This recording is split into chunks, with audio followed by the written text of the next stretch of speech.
ਅਗਲੀ ਵੱਡੀ ਖਬਰ ਹਰਿਆਣਾ ਦੇ ਨਾਲ ਜੁੜੀ ਹੋਈ ਹੈ। ਹਰਿਆਣਾ ਦੇ ਵਿੱਚ ਪਤੰਜਲੀ ਦੀ ਕੋਰੋਨਿਲ ਮੁਫਤ ਮਿਲੇਗੀ। ਸੂਬੇ ਦੇ ਸਿਹਤ ਮੰਤਰੀ ਅਨਿਲ ਵਿਜ ਦੇ ਵੱਲੋਂ ਇਹ ਵੱਡਾ ਐਲਾਨ ਕੀਤਾ ਗਿਆ ਹੈ।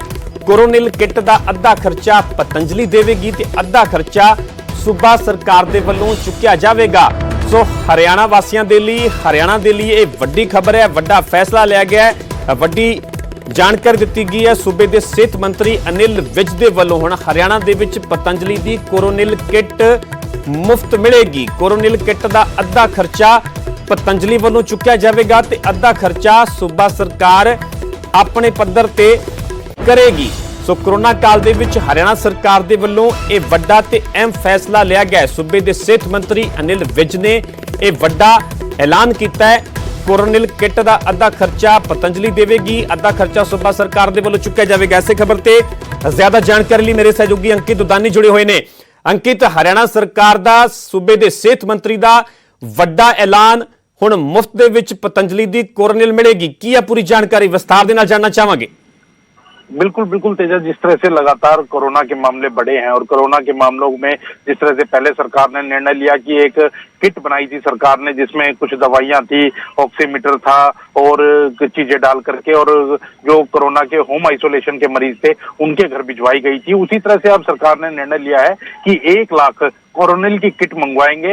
बाबा रामदेव पतंजलि पीठ की जो कोरोनिल किट है वो 1 लाख मंगवाई जाएंगी और 1 लाख कोरोनिल किट में आधे दाम पर जो कोरोनिल किट है वो देंगे, पतंजलि पीठ उपलब्ध करवाएगी हरियाणा को, और आधा जो दाम है वो हरियाणा सरकार वहन करेगी। और ऐसे कोरोनिल किट 1 लाख मंगवा करके और जो मरीज है, कोरोना के मरीज है, उनको फ्री में उपलब्ध करवाई जाएगी। तो कहीं ना कहीं अपने आप में एक बड़ा फैसला है। और कोरोनिल का जिस तरह से दावा किया गया था कि कहीं ना कहीं कोरोना के अंदर वो मददगार साबित हो रही है और कुछ मरीजों के ऊपर अप्लाई भी किया गया था, तो कहीं ना कहीं मददगार साबित हुई भी थी। तो इसलिए अब कोरोनिल जो है वो, क्योंकि उसके अंदर गिलोय है और जो जड़ी बूटियों का सामान है वो भी है कोरोनिल के अंदर, और इसीलिए वो अब घर घर भिजवाई जाएगी।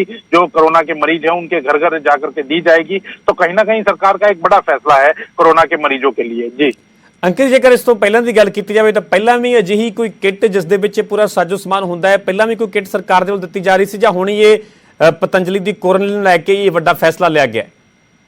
बिल्कुल, पहले भी, जैसे मैंने पहले बताया कि पहले भी एक किट सरकार की ओर से कोरोना के जो होम आइसोलेशन के मरीज है उनको भिजवाई गई थी। उसके अंदर ऑक्सीमीटर था। मेन बात है ऑक्सीमीटर, क्योंकि लगातार लोगों का ऑक्सीजन लेवल कम होता जा रहा था, तो ऑक्सीमीटर उसके अंदर रखा गया था। जो दवाइयां हैं, विटामिन की दवाइयां हैं या कैल्शियम की जो दवाइयां हैं वो उसके अंदर परमानेंट रखी गई थी। और जिस तरह की जो कोरोना की और जो दवाइयां हैं जो हर एक कोरोना मरीज को लेनी ही लेनी होती है वो रखी गई थी। तो कहीं ना कहीं इस तरह की चीजें रखी गई थी और वो किट बनाई गई थी और किट बना करके होम आइसोलेशन के मरीजों को पहुंचाई गई थी। जी ठीक है कि तो बने रहो, मुड़ तो तुहाडा रुख करदे हां। सो हरियाणा सरकार दे वल्लों इह वड्डा फैसला लिया गया। हरियाणा दे विच मुफ्त दे विच पतंजलि दी कोरोनिल मिलेगी। सूबे दे सेहत मंत्री अनिल विज ने वड्डा ऐलान किया है। कोरोनिल किट दा अद्धा खर्चा पतंजलि वल्लों चुक्या जाएगा ते अद्धा खर्चा सूबा सरकार दे वल्लों चुक्या जाएगा। इस दे विच ਜਿਹੜੀਆਂ ਵੀ ਜ਼ਰੂਰੀ ਚੀਜ਼ਾਂ ਹੁੰਦੀਆਂ ਨੇ, ਚਾਹੇ ਆਕਸੀਮੀਟਰ ਦੀ ਗੱਲ ਹੋਵੇ, ਚਾਹੇ ਲੋੜੀਂਦੀਆਂ ਦਵਾਈਆਂ ਦੀ ਗੱਲ ਹੋਵੇ, ਇਹ ਪੂਰਾ ਉਸ ਦੇ ਵਿੱਚ ਕਿੱਟ ਦੇ ਵਿੱਚ ਸਮਾਨ ਹੁੰਦਾ ਹੈ। ਤੇ ਇਸ ਨੂੰ ਲੈ ਕੇ ਹੀ ਜਿਵੇਂ ਕਿ ਹਰਿਆਣਾ ਦੇ ਵਿੱਚ ਵੀ ਫਿਲਹਾਲ ਕਰੋਨਾ ਸਰਕਾਰ ਦੇ ਲਈ ਵੱਡੀ ਚੁਣੌਤੀ ਬਣਿਆ ਹੋਇਆ ਹੈ। ਤੇ ਜਿਹੜੇ ਲੋਕ ਕਰੋਨਾ ਮਰੀਜ਼ ਹੁੰਦੇ ਨੇ, ਜਿਹੜੇ ਕਰੋਨਾ ਪੋਜ਼ਿਟਿਵ ਪਾਏ ਜਾਂਦੇ ਨੇ, ਉਹਨਾਂ ਦਾ ਕਿਵੇਂ ਖਿਆਲ ਰੱਖਿਆ ਜਾਵੇ, ਕਿਵੇਂ ਇਹ ਪੂਰਾ ਸਮਾਨ, ਇਹ ਦਵਾਈਆਂ, ਇਹ ਆਕਸੀਮੀਟਰ ਕਿਵੇਂ ਸਹਾਈ ਹੋ ਸਕਦਾ ਹੈ, ਇਸ ਦੇ ਮੱਦੇਨਜ਼ਰ ਹੀ ਹਰਿਆਣਾ ਸਰਕਾਰ ਦੇ ਵੱਲੋਂ ਇਹ ਵੱਡਾ ਫੈਸਲਾ ਲਿਆ ਗਿਆ। ਹਰਿਆਣਾ ਦੇ ਵਿੱਚ ਮੁਫਤ ਦੇ ਵਿੱਚ ਪਤੰਜਲੀ ਦੀ ਕੋਰੋਨਿਲ ਕਿੱਟ ਮਿਲੇਗੀ। ਸੂਬੇ ਦੇ ਸਿਹਤ ਮੰਤਰੀ ਅਨਿਲ ਵਿਜ ਦੇ ਵੱਲੋਂ ਇਹ ਵੱਡਾ ਐਲਾਨ ਕੀਤਾ ਗਿਆ। ਸਾਡੇ ਨਾਲ ਆਈਐਮਐਨ ਦੇ ਉਪ ਪ੍ਰਧਾਨ ਆਰਐਸ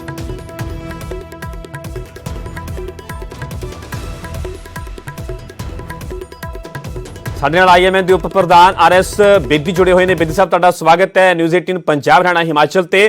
ਤੁਹਾਨੂੰ ਕੀ ਲੱਗਦਾ ਹੈ, ਤੁਹਾਡੇ ਮੁਤਾਬਿਕ ਜਿਹੜਾ ਫੈਸਲਾ ਹਰਿਆਣਾ ਸਰਕਾਰ ਦੇ ਵੱਲੋਂ ਲਿਆ ਗਿਆ ਹੈ, ਜਿਹੜੀ ਕੋਰੋਨਿਲ ਕਿੱਟ ਹੈ ਉਹ ਮੁਫਤ ਦੇ ਵਿੱਚ ਦਿੱਤੀ ਜਾਵੇਗੀ, ਤੁਸੀਂ ਇਸ ਫੈਸਲੇ ਨੂੰ ਕਿਵੇਂ ਦੇਖਦੇ ਹੋ? ਪਹਿਲੇ ਸਾਰੇ ਦਰਸ਼ਕਾਂ ਨੂੰ ਮੇਰਾ ਸਤਿ ਸ੍ਰੀ ਅਕਾਲ ਜੀ ਸਰ। ਦੇਖੋ, ਗੱਲ ਇਹ ਹੈ ਕਿ ਇਹ ਸਾਇੰਟਿਫਿਕ ਯੁੱਗ ਹੈ ਔਰ ਜਿਹੜੀ ਗਵਰਨਮੈਂਟ ਆਫ ਇੰਡੀਆ ਨੇ ਔਰ WHO ਨੇ, ਦੋਨਾਂ ਨੇ ਇਹ ਬੜੇ ਸਾਫ਼ ਸ਼ਬਦਾਂ ਵਿੱਚ ਕਹਿ ਦਿੱਤਾ ਹੈ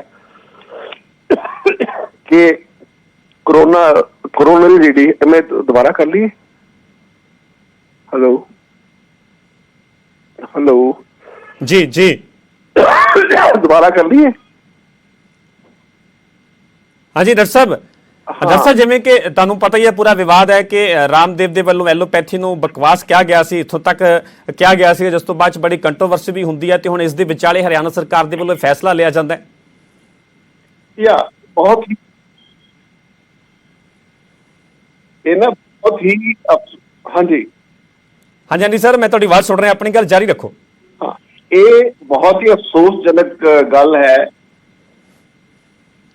ਅੱਜ ਦੇ ਇੱਕ ਸਾਇੰਟੀਫਿਕ ਯੁੱਗ ਵਿੱਚ ਜਦੋਂ ਕੋਰੋਨਲ WHO ਨੇ ਤੇ ਗਵਰਨਮੈਂਟ ਆਫ ਇੰਡੀਆ ਦੇ ਜਿਹੜੇ CDC ਹੈ ਜਿਹੜੀ ਇਹਨੂੰ ਅਪਰੂਵਲ ਦਿੰਦੀ ਹੈ, ਉਹਨਾਂ ਦੋਨਾਂ ਨੇ ਇਹ ਬੜੇ ਸਾਫ਼ ਸ਼ਬਦਾਂ ਵਿੱਚ ਨਕਾਰ ਦਿੱਤਾ ਹੈ ਕਿ ਕੋਰੋਨਲ ਦਾ ਕੋਵਿਡ ਦੇ ਇਨਫੈਕਸ਼ਨ ਨਾਲ ਕੋਈ ਤਾਲੁਕ ਨਹੀਂ ਹੈ।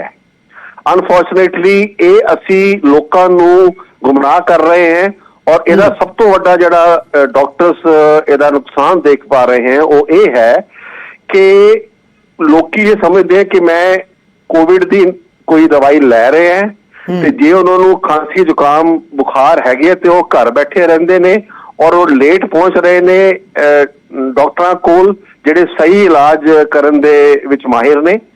ਇਹਦੇ ਕਰਕੇ ਉਹਨਾਂ ਕੇਸਿਸ ਵਿੱਚ ਹੀ ਜਿਹੜੀ ਸੀਰੀਅਸਨੈਸ ਵੀ ਪਾਈ ਜਾ ਰਹੀ ਹੈ ਔਰ ਮੌਤਾਂ ਵੀ ਉਹਨਾਂ ਕੇਸਿਸ ਵਿੱਚ ਹੀ ਦੇਖੀਆਂ ਜਾ ਰਹੀਆਂ।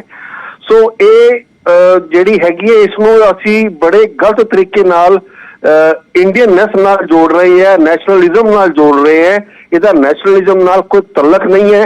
ਮੈਂ ਇਹ ਕਹੂੰਗਾ ਕਿ ਇਹ ਜਿਹੜੇ ਇਸ ਸਮੇਂ ਦੇ ਵਿੱਚ ਇੰਨੀਆਂ ਜਿਹੜੀਆਂ ਮੌਤਾਂ ਹੋ ਰਹੀਆਂ ਇਹਦੇ ਵਿੱਚ ਇਹੋ ਜਿਹੇ ਜਿਹੜੇ ਪਖੰਡਬਾਜ਼ੀ ਹੈ ਇਸ ਤੋਂ ਸਾਨੂੰ ਦੂਰ ਰਹਿਣਾ ਚਾਹੀਦਾ ਹੈ ਔਰ ਇਹ ਜਿਹੜੇ ਸਰਕਾਰ ਨੇ ਖੁਦ ਮਿਲ ਕੇ ਇਹਨਾਂ ਨਾਲ ਕੀਤਾ ਹੈ, ਮੈਂ ਸਮਝਦਾ ਕਿ ਇਹ ਮਾੜੀ ਗੱਲ ਹੈ ਔਰ ਸਾਨੂੰ ਜਿਹੜੀ ਹੈ ਪ੍ਰੋਪਰ ਇਲਾਜ ਵੱਲ ਜਿਹਦਾ ਮੁਹੱਈਆ ਅਸੀਂ ਨਹੀਂ ਕਰਾ ਪਾ ਰਹੇ, ਅਸੀਂ ਲੋਕਾਂ ਨੂੰ ਗੁੰਮਰਾਹ ਕਰਨ ਵਾਸਤੇ ਅਸੀਂ ਠੀਕ ਹੈ ਬੇਦੀ ਸਾਹਿਬ, ਤੁਹਾਡਾ ਬਹੁਤ ਬਹੁਤ ਧੰਨਵਾਦ, ਤੁਸੀਂ ਸਾਡੇ ਲਈ ਸਮਾਂ ਕੱਢਿਆ, ਤੁਸੀਂ ਸਾਡੇ ਨਾਲ ਜੁੜੇ, ਤੁਸੀਂ ਆਪਣੀ ਗੱਲ ਰੱਖੀ। ਸੋ ਹਰਿਆਣਾ ਦੇ ਵਿੱਚ ਪਤੰਜਲੀ ਦੀ ਕੋਰੋਨਲ ਕਿੱਟ ਜਿਹੜੀ ਆ ਮੁਫਤ ਦੇ ਵਿੱਚ ਹਰਿਆਣਾ ਸਰਕਾਰ ਦੇ ਵੱਲੋਂ ਐਲਾਨ ਕੀਤਾ ਹੈ ਕਿ ਹਾਲਾਂਕਿ ਜਿਵੇਂ ਡਾਕਟਰ ਬੇਦੀ ਸਾਹਿਬ ਸਾਡੇ ਨਾਲ ਜੁੜੇ ਸਨ, ਉਹਨਾਂ ਨੇ ਸਿੱਧੇ ਤੌਰ ਤੇ ਕਿਹਾ ਕਿ ਸਰਕਾਰ ਨੂੰ ਇਸ ਤੋਂ ਬਚਣਾ ਚਾਹੀਦਾ, ਸਿੱਧੇ ਤੌਰ ਤੇ ਇਸ ਨੂੰ ਪਖੰਡ ਸ਼ਬਦ ਤੱਕ ਵੀ ਕਰਾਰ ਦਿੱਤਾ ਹੈ। ਸੋ ਫਿਲਹਾਲ ਇੱਥੇ ਰੁਕ ਰਹੇ ਛੋਟੀ ਜਿਹੀ ਬ੍ਰੇਕ ਲਈ, ਜਲਦ ਹਾਜ਼ਰ ਹੋਣੇ ਇਸ ਬ੍ਰੇਕ ਤੋਂ ਬਾਅਦ।